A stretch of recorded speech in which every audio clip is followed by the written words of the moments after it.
राधे राधे मित्रांनो, तुम्ही होळीच्या शूटला खूप प्रेम दिला आहे आणि तो शूट आम्ही कसा केला, त्यामागे किती एफर्ट्स लावली ती आम्ही ह्या ब्लॉग मधून सांगणार. आम्ही रेडी होतो तोपर्यंत तुम्ही ना हा छानसा सॉन्ग एन्जॉय करा.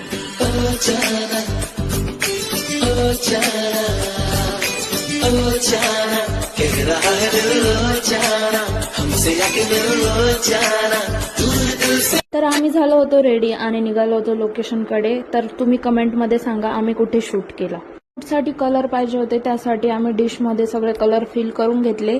तेव्हापर्यंत फोटोग्राफर दादा आले होते आणि आमचा शूट चालू झाला. हा शूट चालू असताना आम्ही खूप सारे रिटेक्स घेतले आणि कलर खेळायला खूप मजा आली. ह्या शूट मध्ये आम्ही खूप एन्जॉय केला आणि आमचा शूट कंप्लीट झाला. त्यानंतर आम्ही निघालो स्टुडिओकडे आणि स्टुडिओला जाऊन थोड्याशा रील वगैरे बनवल्या. आणि आमचा ब्लॉग तुम्हाला कसा वाटला, आमचा शूट कसा वाटला ते नक्कीच कमेंट मध्ये सांगा. थँक्यू.